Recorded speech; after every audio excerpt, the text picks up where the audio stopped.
Welcome to BernsteinTestPrep.com. I'm Dr. Bernstein, and for the last 20 years, I've been running Bernstein & Associates.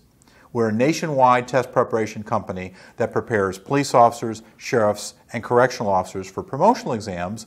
We also prepare entry candidates to come on the job and become police officers, sheriffs, and corrections officers.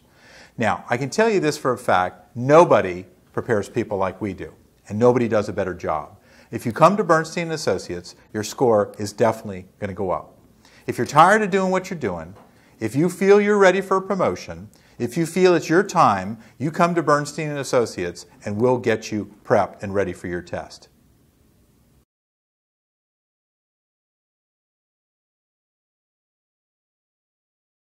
So, you're interested in becoming a cop in New Jersey. You know you have to take the law enforcement entry exam. So whether you want to become a police officer, a sheriff, a corrections officer, or some other title that's listed under that test, the bottom line is you got to have a high score on that test. Now my job is to make sure I punch up the scores of my students. My job is to make sure that my guys and ladies have higher scores. So let me break down the test for you and what it's all about. Now this test that you're going to take is a three-part test. The first part is referred to as the cognitive section.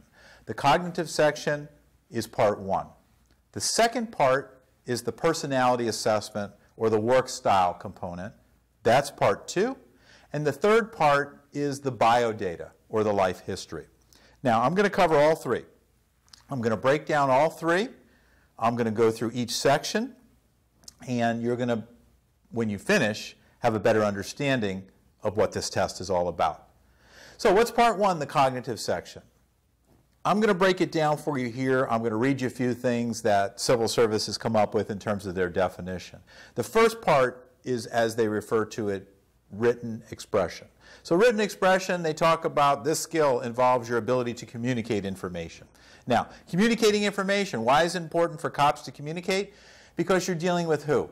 Citizens, victims, bad guys, bosses. You're dealing with all kinds of folks. So your ability to communicate is important. And what we're looking for when we hire somebody, what they're looking for when they hire somebody is your ability to communicate. So in this case, written expression is your ability to communicate in writing. There's a number of ways they're going to test you on that. We're going to show you examples of that. As a matter of fact, you're going to be able to download a practice test, take a practice test online here at the website that are going to have examples, I should say, of all these different areas. Okay? So written expression is the first. Written comprehension is number two. The second part of the cognitive is written comprehension. Now here on test day, you're going to get a bunch of information to read, a bunch of information to study, and then they're going to ask you multiple choice test questions for all of these areas. That's what written comprehension is all about. During the class, we're going to show you some techniques to punch up your score in written expression and written comprehension.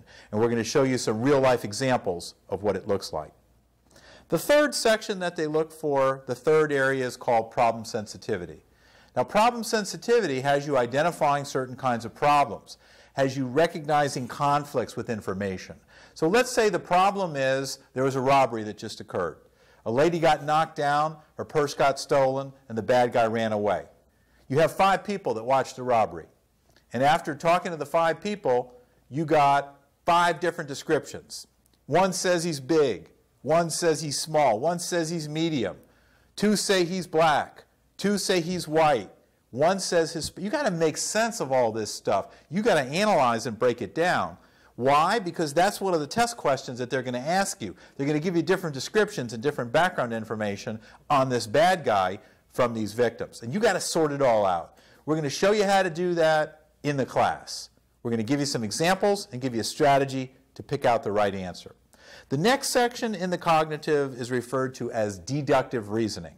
In deductive reasoning, you're given the rules, you're given the background information, and after the background information, you have to decide, all right, what do I got here?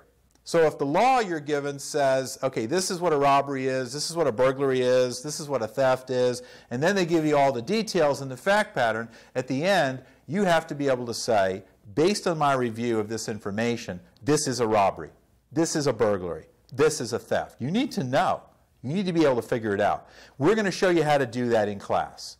It's very direct and very straightforward, and the techniques that we're going to work with you are going to work and help you figure those things out. The next section is inductive reasoning. Now, in inductive reasoning, what will happen here is you'll be given some information. You'll be given information about how to classify something, how to investigate something, what you should be looking for. So let's say information about a traffic accident, information about a shooting. On the accident, they want you to read through the information, analyze it, reason through, and determine who's at fault here, who's at fault in the accident. You got to investigate that on the day of the exam. When they give you the information about a shooting and a child got shot and the bad guy was heading in a certain direction, you got to figure it out. You got to figure it out. Who's at fault here? Who should be charged with the shooting? That's critical. That's important. The last section in the cognitive is information ordering. Information ordering is putting stuff in the correct order. So if I give you a bunch of steps to take when you respond to a critical incident out on the street, when you respond to that shooting, and I ask you what the first thing you would do, what the next thing is you would do, what would you do after that, and what's the last thing you would do in a shooting, you need to know that. Now in my class, having worked as a cop and having worked as a supervisor, I already know what the first thing is you need to do.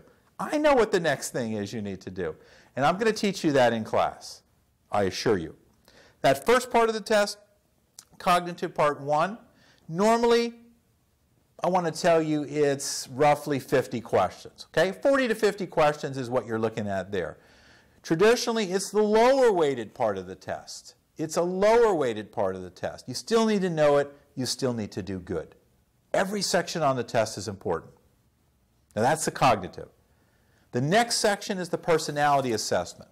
The personality assessment, or the work style component, is by far the most valuable part of the test. This is the part of the test that is worth the highest percentage overall. Now that's been my experience as I travel around the country. They have not come out and said that. They haven't put percentages on the value, but my personal experience has been that the personality assessment is worth the most points. So what we do in our class is this. You're going to go through and take a diagnostic test. You're going to learn where you're strong and where you're weak in regards to your personality. So it's critical that you know what you're all about personality-wise and how you compare to the ideal police officer. Because your score, what you put as your answers, is compared against the ideal police officer. That's the answer sheet that I use, because I'm looking for the ideal cop when I want to hire somebody. So what you should be thinking is, all right, if that's the case, if they're hiring the ideal police officer, I need to look at how I can make improvements. Okay? So I'll give you the dimensions, the areas that I look for in the ideal cop. So here they are. What I look for is, I want a cop, number one, that has good interpersonal skills. Number two, I want somebody who is assertive.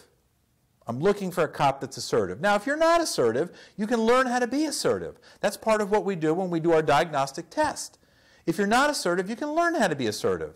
And you need to be assertive if you want to be a good cop, if you want to get hired to be a good cop. And there's training classes that you can attend on assertiveness.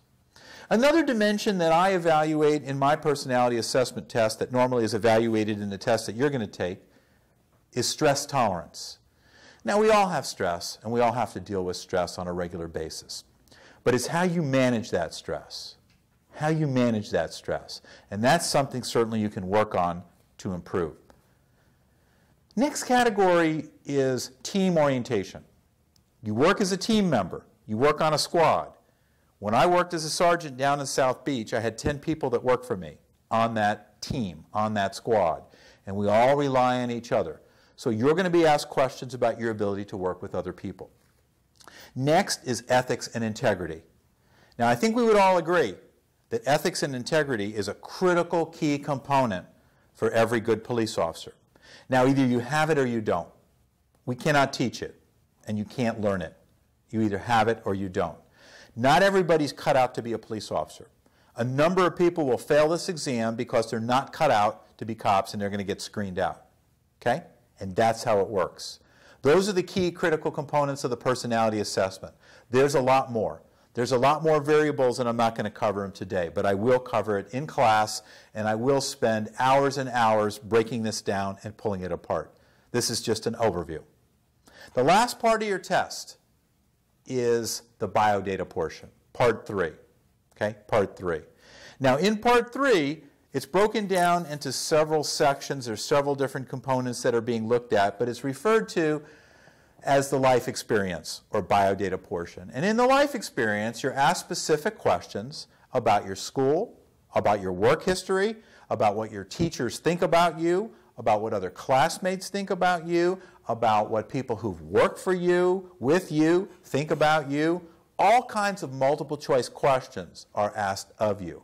Now this also is an extremely valuable part of the test. Okay? A lot of questions hook back to the life experience, biodata. A lot of questions hook back to the personality, even more so on the personality. So you need to develop a really good understanding of all these sections on the exam. In the class, we're going to drill this for a full day at least, a lot of times a day and a half. We're going to hit it over and over and over. We're going to test, we're going to review. We're going to test, we're going to review. And when you come out of the class, you'll have a real good feel for what this test is all about. Now, in my experience, the personality section by far, the work style assessment by far, is the most important part of the test. There's over 100 items on this particular section of the test. The candidate that does well on this section of the exam, that understands their strengths, understands their weaknesses, they know what areas they need to make improvements on. The candidate that makes the improvements, that does well on this part of the test, is the candidate that's going to get the highest score on this part of the exam.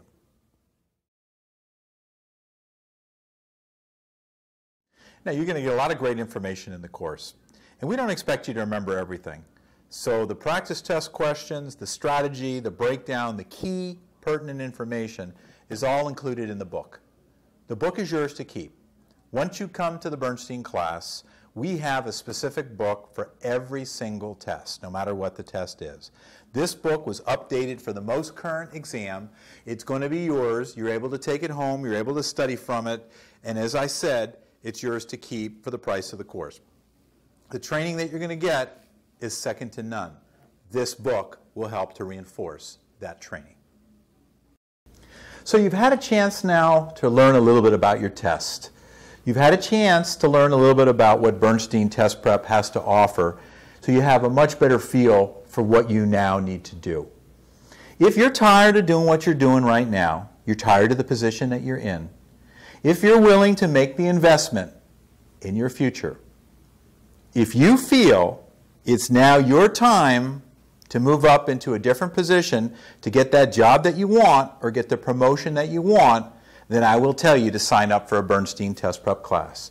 Because if you do, and if you attend a Bernstein Test Prep class, your score is definitely going to go up. And you're going to be that much closer to getting the job that you want. You can sign up now on the website, or you can do it right over the phone at the 800 number. Best of luck to you on the exam. I hope you found this video to be helpful.